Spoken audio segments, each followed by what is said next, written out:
राज्य के जितने भी हमारे निवासी हैं उन सबका बढ़िया अच्छे से भरण पोषण चलेगा और उनको रोजाना सोना मिला करेगा। हम सबको सोना बंटवाया करेगा। ये मड़ी आप हमें दे दो और गरीबों का हित होगा। कोई भी गरीब नहीं रहेगा।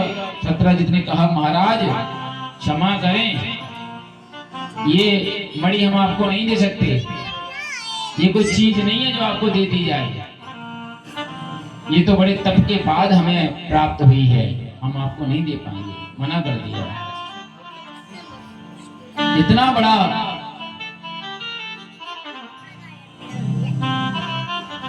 भगवान का मना करके अपमान किया, मगर प्रभु ने एक बार भी बुरा नहीं माना।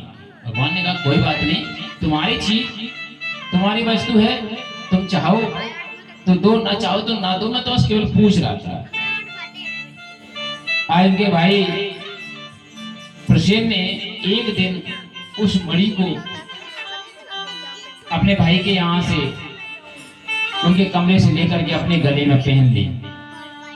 प्रसेन उस मणि को पहन करके जंगल की ओर शिकार करने के लिए चला गया और वहां पर एक सिंह ने उन्हें मार दिया। प्रसेन को मार करके मणि को छुड़ा लिया। उधर से जा रहे जामवंत जी ने सिंह को मारा और उस मणि को ले लिया और अपनी बेटी को खिलौना के रूप में दे दिया कि आज से तुम इससे खेलना। तो चमकती हुई धमकती हुई मणि, तो उन्होंने उस मणि को ले लिया।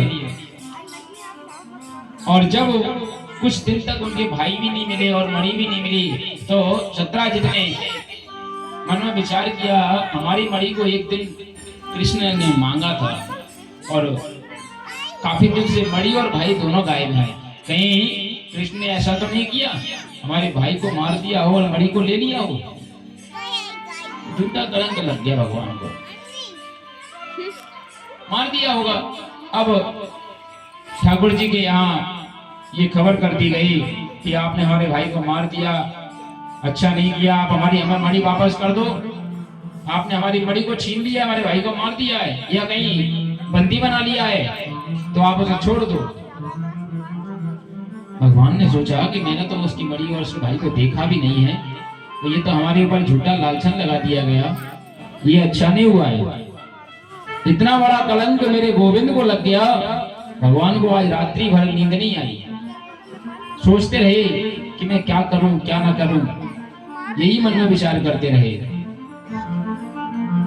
और भगवान ने उसी समय तुरंत गर्गाचार्य जी को बुलाया। गुरुजी मैं तो जानता भी नहीं कि प्रसेन को मैंने कभी देखा भी है कि नहीं, और ये कहते हैं कि उसको मैंने मार दिया। मेरे पास ये आवाज आई है, ये ऐसा क्यों हुआ? मेरी जन्म कुंडली जरा देखिए। आचार्य बोले कन्हैया तुमने चौथ वाला चंद्रमा देख लिया है। गणेश चतुर्थी के दिन अगर जो चंद्रमा को देख लेता है तो उसे झूठा कलंक लग जाता है। बोले तुमने भी वही चंद्रमा देख लिया, इसलिए आज तुमको झूठा कलंक लग गया है। तो बोले अब क्या करें प्रभु? बोले अब कैसे भी करके उसे ढूंढ के लाओ। भगवान 10-5 लोगों को लेकर के जंगल में गए और जंगल में जब गए तो जहाँ प्रसेन मरे पड़े हैं वहां तक पहुंच गए तो देखा कि प्रसेन को किसी सिंह ने मारा है, जानवर ने मारा। शरीर उनका छिन्न भिन्न पड़ा है, तो उनके भाई को वो शरीर सौंप दिया और आगे चल के देखा तो सिंह भी मरा पड़ा है। अब सिंह भी मरा पड़ा है तो इसका मतलब कोई तीसरा भी है। उनके भाई ने जैसे देखा तो भाई अब तो लज्जित हो गए कि इनको तो सिंह ने मारा है, मगर मणि कहाँ चली गई? भाई को लेकर चले गए उनका संस्कार करने के लिए। इधर प्रसेन को मरा देखा, सिंह के पैरों का चिन्ह देखा और आगे सिंह को मरा देखा। फिर जहाँ सिंह मरा वहां रीछ के पैर मिले। अब और आगे चलने लगे और रीछ के पैरों का चिन्ह देखते हुए गोविंद आगे बढ़ के गए तो आगे गुफा मिली और उस गुफा में जैसे ही प्रवेश करते हैं तो उन्होंने देखा कि एक कन्या रीछ जैसी बैठी हुई है और उस बड़ी